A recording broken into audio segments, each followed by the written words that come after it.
Benvenuti amici di mattoscacco.com, oggi facciamo insieme un salto nel passato.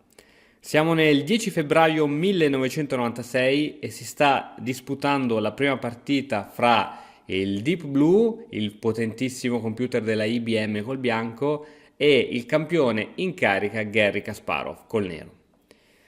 Questa partita fu sorprendente, fu anche da un certo tipo di vista decisiva per Kasparov. Perse questa partita, probabilmente aveva sottovalutato l'avversario, infatti nelle successive partite cambiò anche il suo stile di gioco adattandolo a quello della macchina, quindi nonostante perse questa prima partita vinse alla fine il match per 4-2, quindi vinse 3 partite, ne pareggiò 2 e quindi il finale 4-2 per Garry Kasparov.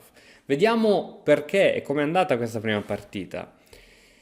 Allora, il computer apre con E4, cosa risponderà mai il nostro grandissimo campione? C5, difesa siciliana, lui è sempre stato un sicilianista.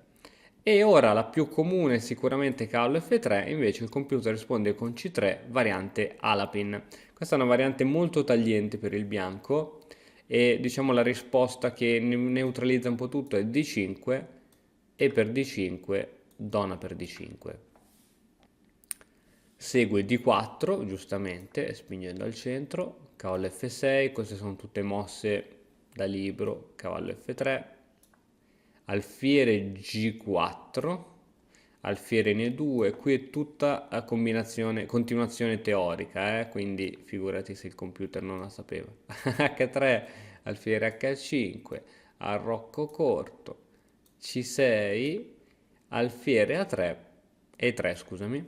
E ora Kasparov decide di cambiare, di liberarsi di questo pedone e ora questo pedone con cosa lo cattureresti? Di donna chiaramente non si può perché c'è il cavallo. Il dubbio è fra presa di cavallo e presa di pedone. Sicuramente la presa più forte era la presa di cavallo, poiché a seguito di questa mossa qui e di eventuali cambi, supponiamo cambio di questo tipo, cambio di questo tipo, cambio di questo tipo, il bianco ha una buona struttura del proprio schieramento. Ma qui su questa presa il computer decide di catturare col pedone in C, creandosi un pedone isolato. Ti ricordo che il pedone isolato è quel pedone che non è sostenuto adiacentemente da altri suoi pedoni, proprio è da solo. E quindi il pedone isolato spesso diventa motivo d'attacco per l'altro giocatore, quindi qui si può giocare torre di 8, insomma fare varie manovre con i cavalli per incrementare ulteriormente la pressione su questo punto. Allo stesso tempo può essere anche un grande punto di forza per chi la sta giocando. Vediamo come è continuata. Ora la teoria qui consiglia tranquillamente alfiere 7 per sviluppare e mettere l'alfiere in una casa sicura per l'arrocco, ma qui Kasparov introdusse una novità teorica, alfiere B4. Questo alfiere qui chiaramente non sta facendo nulla di interessante se non impedire alla torre di andare in E1 ed è facilmente scacciabile chiaramente con A3. Però fu veramente un'introduzione teorica che da questo punto in poi il computer smise di scavare nel suo database di mosse, diciamo, prestabilite e iniziò a calcolare ogni singola mossa. Qui giocò a 3, ritirata sempre per rimanere sulla stessa diagonale, cavallo C3. Adesso questo cavallo in realtà è un po' fastidioso, io qui mi aspettavo un cambio dell'alfiere. In realtà Kasparov gioca donna D6. Su donna D6 il computer in modo aggressivo gioca a cavallo B5 e in effetti ora bisogna capire bene dove mettere questa donna, perché se la si mette in D7 ci sono le varie fastidiose cavallo in E5. In C7 non può andare perché c'è chiaramente il cavallo. Un'altra possibilità è donna D5, però nel futuro potrà essere facilmente scacciabile, a parte che c'è sempre cavallo C3, oppure torre C1, alfiere C4, aiuterebbe anche un po' il bianco. La più forte in assoluto, anche se strana, era donna in B8. Donna B8 controllava questa diagonale, impediva all'alfiere chiaro di venire su questa importante diagonale e allo stesso tempo impedirebbe anche cavallo E5, poiché a seguito di cavallo E5 cambio, cambio e cambio. Invece Kasparov, forse appunto sentendosi sotto pressione, giocò donna in E7. Da E7 purtroppo non controlla più quella forte diagonale. Così il computer ne approfitta per fare cavallo E5, chiaramente ora c'è sotto doppiamente questo alfiere, bisogna cambiarlo, alfiere per E2, donna per E2, arrocco corto. Finalmente Kasparov è riuscito a fare l'arrocco. È il momento ora di portare le torri in gioco, torre in A va in C1, torre su colonna aperta che fa sempre bene e torre A in C8 per contrastare questa potenza di quell'altra torre. Alfiere G5 viene inchiodato il cavallo, che poteva essere molto utile da spostare, da piazzare davanti al pedone isolato, invece è stato inchiodato. Alfiere B6, finalmente l'alfiere trova una casa ottima e chiaramente ora c'è doppia pressione su questo punto. Segue intanto un cambio dell'alfiere sul cavallo. Qui sarebbe bello catturare di donna, ma non si può, poiché ci sarebbe questo doppio attacco. Quindi il campione è costretto a catturare col pedone. Questi pedoni doppiati indeboliscono un po' l'arrocco sicuramente, però non è, diciamo, la cosa peggiore del mondo, anche perché il bianco non ha gli alfieri, quindi è difficile per i cavalli avvicinarsi quando ci sono tutti questi pedoni doppiati, perché abbiamo già visto che questi pedoni doppiati tolgono in modo magnifico tutte le case d'entrata, quindi diciamo che ci sta. Cavallo in C4, torre in F va in D8, cavallo cattura alfiere e pedone cattura cavallo. Adesso guardiamo le strutture di pedoni, chiaramente sono sicuro che vorresti essere il bianco in questa situazione e anche il computer dà leggero vantaggio al bianco. Tocca appunto al bianco che gioca torre in F, va in D1, le due torri al centro. Ora, quando si ha questo tipo di struttura pedonale ed è assolutamente ricorrente, il pensiero che potrebbe essere è dire io spingo in E5, così a seguito del cambio mi tolgo l'impedonatura, poi gioco F6 o F5 e sto abbastanza bene. Il problema di questi pedoni qui è che lasciano sempre poi questo buco che può essere sempre sfruttato da un cavallo, da un pezzo, da una torre, da un altro pedone. A parte che ora non si può giocare, sia perché c'è donna G4, il re sarebbe costretto ad andare l'angolino, ma poi soprattutto al di là dello scacco, che comunque c'era anche prima, c'è la possibilità, ricordiamoci che negli scacchi non è obbligatorio catturare, ma tac, c'era questa mossa che era troppo forte. Perché è troppo forte? Perché questo è un pedone isolato, a seguito di questa mossa diventa un pedone passato, cioè un pedone che non solo non ha suoi pedoni sulle colonne adiacenti, ma neanche quelli dell'avversario, quindi ha il via libera per diventare un'altra donna e quindi ora tutte le forze del nero dovrebbero concentrarsi per fermare questo pedone e mentre tutte le forze del nero si concentrano per fermare questo pedone, le altre hanno via libera, quindi questa mossa non è possibile. Tuttavia è possibile questa, è un pochettino più solida.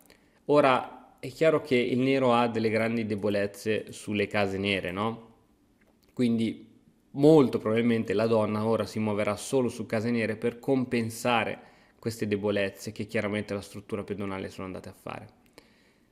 È il turno del bianco che gioca donna in E3 e anche la donna si muove ora su case nere. Chiaramente ci sono vari attacchi possibili. Innanzitutto va la donna bianca a contrastare la possibilità della donna nera di venire su questa casa, ma ci sono, dopo eventuali spinte, attacchi di scoperta sul pedone debole. Questo è veramente una debolezza, B6.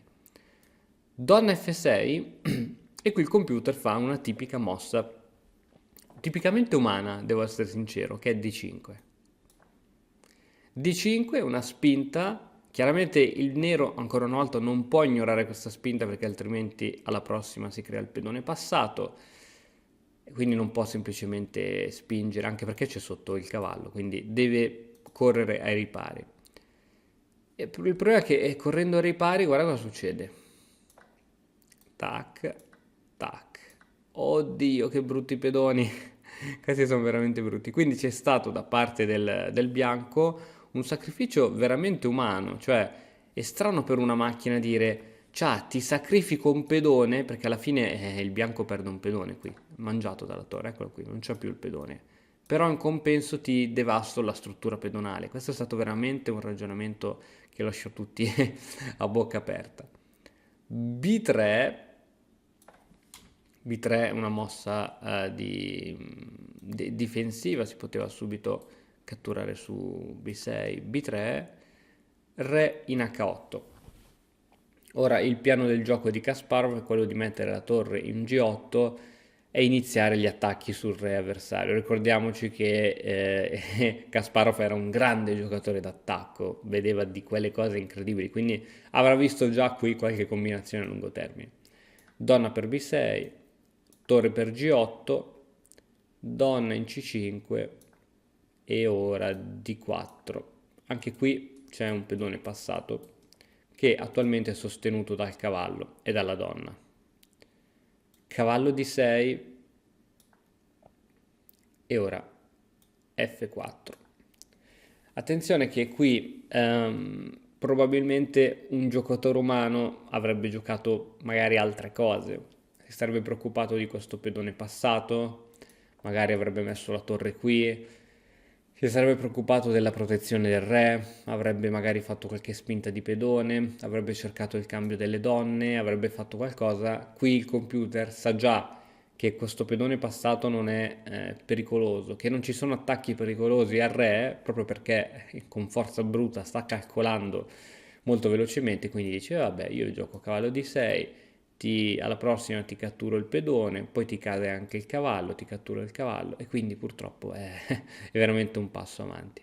Kasparov dunque gioca F4, il cavallo cattura su B7, ora c'è sotto questo pedone, attenzione c'è sotto questo pedone, scusa, questo cavallo, c'è sotto questo cavallo che si deve spostare, va in E5. Anche qui sì, c'è la possibilità di un doppio attacco, torre donna, c'è la possibilità di uno scacco, tanto questo pedone inchiodato non può catturare il cavallo, però sono tutte condizioni, diciamo, che non portano attacchi decisivi. Ora, il bianco, il computer non può catturare su D4, altrimenti sequestra che vince la partita. Ancora una volta scacco di cavallo, non si può catturare poiché c'è l'inchiodatura dalla torre, il re sarebbe costretto a spostarsi e alla prossima perdi la donna.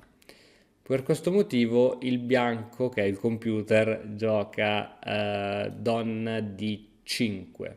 Donna D5 che va a difendere il proprio cavallo sospeso e difendere il punto G2 che potrà essere sicuramente motivo di cavallo F3, motivo di pedone F3, motivo di sacrificio eccetera eccetera. Kasparov F3, una mossa grintosa, però ancora una volta ricordiamo che negli scacchi non siamo obbligati a catturare, a parte che non si poteva per via dell'inchiodatura. G3, cavallo D3. Purtroppo questo tipo di attacco che sembra forte per il bianco, cavallo D3, e poi magari c'è qualche attacco su H3 e poi magari si riesce a piazzare la donna in G2, si dà matto. Il computer aveva già visto che non c'erano problemi, tant'è che addirittura passa al contrattacco. Torre in settima traversa per attaccare su F7 e qui probabilmente un pazzo avrebbe tolto la torre dalla prima traversa. E ora torre in E8, Kasparov ne approfitta visto che c'è la prima traversa scoperta di andare ad attaccare, però il computer ancora una volta ha già visto che non c'è nulla dopo questo attacco. Tant'è che si diverte con a fare qualche mossa di cavallo, tranquilla. E Kasparov gioca torre 1, re in H2, cavallo per F2, solo che questo attacco è abbastanza lungo. Ora chiaramente si minaccia lo scacco matto di torre in H1. Però c'è cavallo per F7, re G7 e adesso cavallo G5, scacco di scoperta di torre, re in H6, torre per H7, qui Kasparov abbandonò. Perché?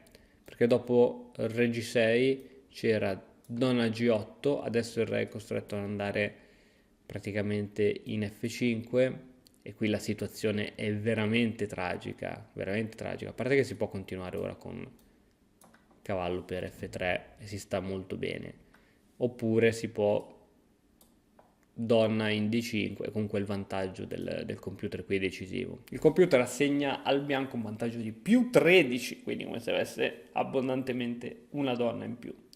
E niente, quindi questa prima partita fu decisiva sia per l'umanità che capì che un computer poteva battere il campione del mondo in carica di scacchi, sia per Kasparov che non sottovalutò nelle prossime partite la macchina, tant'è che appunto vinse 3 partite e ne pareggiò 2 e quindi cambiò il suo stile di gioco adattandolo alla macchina, capendo che non poteva vincere contro la teoria e i grandi database che erano stati inseriti nella macchina, giocando mosse un po' più strane.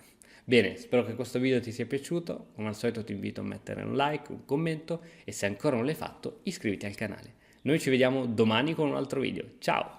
E ora per continuare che cosa posso fare? Beh, innanzitutto ti consiglio di iscriverti al nostro canale in modo tale da non perderti le nuove video lezioni.